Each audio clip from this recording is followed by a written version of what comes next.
Day 29, we've taken my life back. We had a mad wee adventure planned for today. After all, it is the weekend and I'm off. So welcome to an undisclosed location. You will never get this. The bad news is I left my phone in the van, so I didn't get any videos. But that allows me to share some of my story. My childhood growing up was really good.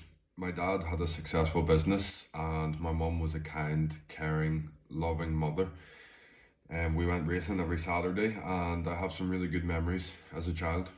So then I think it was about 9 years old, my parents got divorced, and I started misbehaving in school, and I suppose just didn't really know how to regulate my emotions. I was quite young, I didn't really fully understand, and I just wanted my parents to be together.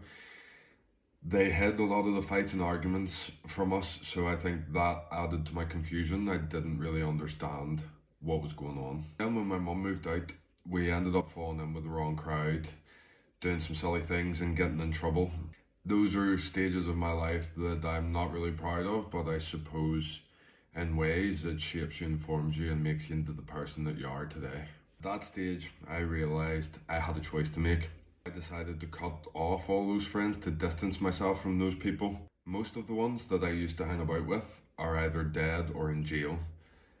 Not really a good life, and it just shows me as well that if I had followed that path, then I could have ended up the same. I went to college and I done electrical for 3 years. At the end of my electrical apprenticeship, the company went bust and it was pretty short on time for me to find a new employer. So I kind of threw the head up with that and decided to follow a different path. I went into personal training. Then one day, whenever I was leaving the gym, a guy approached me from across the street and asked me if I ever done modelling. At the time I hadn't, and I thought it was really strange, to be honest. It was actually my mother that said to me, "What have you got to lose? Why not give him a shout?" So I did. And then the next thing I knew after that, then I was getting signed with agencies in London, Milan and quite a few different places. I was very lucky with that journey. I got to travel and see a lot of the world and meet some really great people. But then, surprise, surprise, another life change came along. So in 2019, I joined the military. I was away serving on my first deployment whenever my dad got diagnosed with Parkinson's and cancer. At that stage, I knew his condition was getting worse and my brother flew home from Australia to be there with him. I didn't feel so bad because I knew there was somebody at home with him. But at the same time, we didn't know how long he actually had left. So I was very close to coming home. However, I decided to stick it out.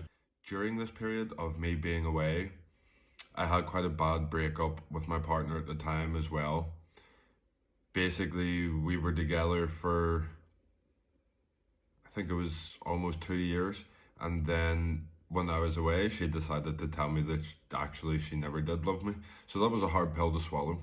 But anyway, after I got home, we still had another basically 2 years with my father before he actually passed away. In those 2 years, his condition did get worse, so we did spend time caring for him more and more, to the point where towards the end, we had to bathe him, even make sure he was eating and stuff as well. So it was quite difficult to see him suffering like that, especially such an independent man in the past. I think it really did hurt his pride.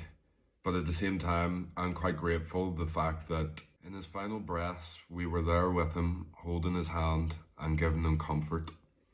In my mind, what helps me is that goodbyes aren't forever. It's only temporary. And I told him we will meet again. I then became quite depressed. Didn't really know what to do with myself, and this was a huge loss. My dad was such a big part of my life all along, and it was just weird. It was an adjustment.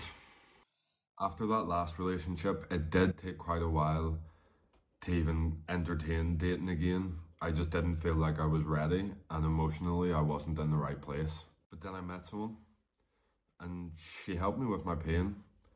Um, she helped me through a really tough time and she was beautiful.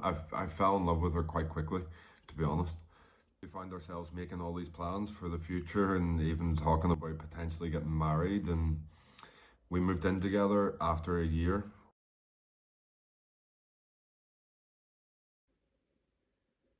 Worst thing I've been through in my life, without a shadow of a doubt. Um, And that was it. I just want to quickly say that I've been very lucky to have a supportive family through this. I couldn't imagine going through that alone. So if you're somebody that's going through this, or you know somebody going through something similar, might not even be similar, maybe just a hard time, and you feel alone, you feel like you have nobody, don't be afraid to reach out. I'll always be happy to hear from you.